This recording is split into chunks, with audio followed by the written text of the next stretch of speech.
सो यहाँ पे ध्यान से देखो, ये है आपके आरजीपीवी का syllabus, right. Object oriented programming and methodology, right.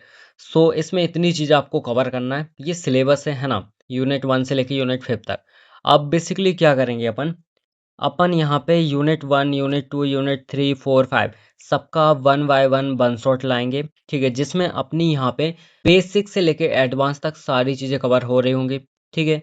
सो आप लोग सजेशन दे सकते हो अभी कि आप इसमें और क्या मॉडिफिकेशन चाहते हो, मतलब आप कैसा चाहते हो इसको मैं किस तरीके से कराऊं, राइट।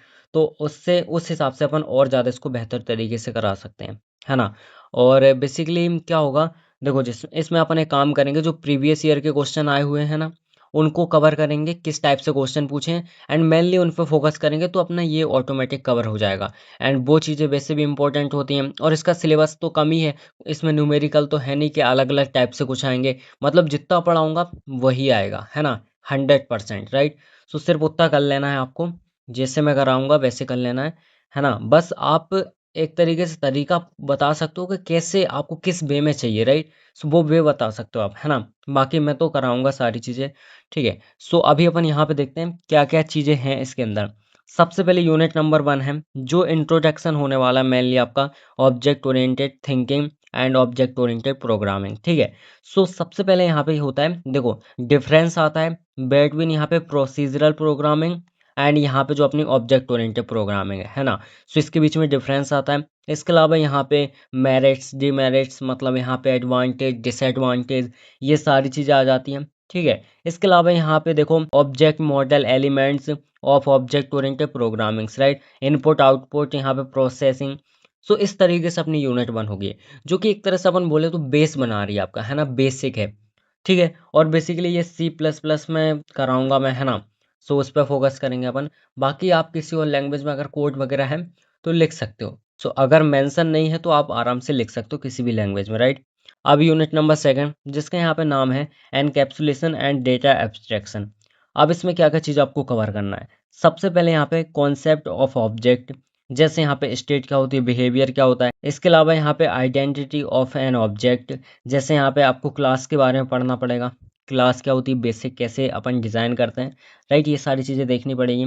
इसमें बेसिकली जो अपनी यूनिट नंबर 2 है, यही थोड़ी सी बड़ी है, बाकी सारी छोटी हैं, है ना। सो यहाँ पे देखो identifying class and candidates for classes attributes and services, right. इसके अलावा यहाँ पे एक्सेस मॉडिफायर क्या होता है, static member of a class क्या होता है, इसके अलावा इंस्टेंसेस मैसेज पासिंग क्या होता है, ठीक है। इसके अलावा construction and destruction of object, ठीक है। सो कैसे बनाते हैं ऑब्जेक्ट, ये सारी चीज़ अपन को यूनिट नंबर 1 में कवर करना है, ठीक है। सो ये सारी चीज़ अपन को यूनिट नंबर 2 में कवर करना है। अब यूनिट नंबर 3 में सो यहाँ पे आपको सिंपल से क्या पढ़ना है, इनहेरिटेंस के बारे में पढ़ना है। सो यहाँ पे अपन इनहेरिटेंस देखेंगे, उसके टाइप्स देखेंगे किस तरीके से होता है। इसके अलावा यहाँ पे एसोसिएशन और एग्रीगेशन देखेंगे क्या होता है, ठीक है। इसके अलावा concept of interfaces and abstract classes, ये चीज़ अपन डिस्कस करेंगे। तो ये अपनी यूनिट नंबर 3 है, राइट। अब यूनिट नंबर 4 में पॉलीमॉर्फिज्म के बारे में आपको पढ़ना है। सो सबसे पहले इंट्रोडक्शन पढ़ोगे, इसके टाइप्स पढ़ोगे आप, है ना। सो उसमें ये सारी चीज़ें कवर हो जाएंगी। ओवरराइडिंग क्या होता है, ओवरलोडिंग क्या होता है। इसके अलावा स्टैटिक रन टाइम, ये तो इसके टाइप्स ही है ना। तो ये सारी चीज़ें अपन कवर करेंगे। अब देखो यूनिट नंबर 5 की बात करें, जो कि आपकी लास्ट यूनिट है। सो इसमें आप स्ट्रिंग्स के बारे में पढ़ोगे, इसके अलावा एक्सेप्शनल हैंडलिंग के बारे में पढ़ोगे, है ना। इसके अलावा आप पढ़ोगे यहाँ पे मल्टी थ्रेडिंग क्या होता है, एंड यहाँ पे डेटा कलेक्शंस क्या होता है, और कुछ केस स्टडी करना है, जैसे कि एटीएम और लाइब्रेरी मैनेजमेंट सिस्टम, राइट। सो इस तरीके से आपकी यहाँ पे पूरा सिलेबस होने वाला है ना। और अपन पूरा सिलेबस ही करेंगे, ठीक है, क्योंकि काफ़ी ज़्यादा टाइम है, एक दिन में एक यूनिट भी ख़त्म करेंगे तो भी 2 दिन बच जाएंगे, राइट। सो इसको अपन वन बाय वन करके 5 दिन में ख़त्म कर देंगे, है ना। सो वन बाय वन करके आपकी वीडियो आएंगी, राइट। अब 1 मार्च से 5 मार्च तक भी वीडियो अपलोड करेंगे तो आराम से 5 यूनिट 5 दिन में कवर हो जाएंगी, और आपका पेपर 7 तारीख को है, ठीक है। सो आराम से ये आपका यहाँ पे सारा सिलेबस कवर हो जाएगा, राइट। सो इस तरीके से अपन करने वाले हैं, है ना। सो आई होप आपको सारा इंट्रोडक्शन समझ में आ गया होगा कि एक्चुअल में आपका सिलेबस क्या है, एंड आपको क्या क्या चीज़ इसके अंदर कवर करना है, ठीक है। सो ये वन बाय वन करके अपन सारी चीज़ें कवर करेंगे, राइट। एंड सब्सक्राइब कर लेना अगर अभी तक नहीं किया है तो, ठीक है।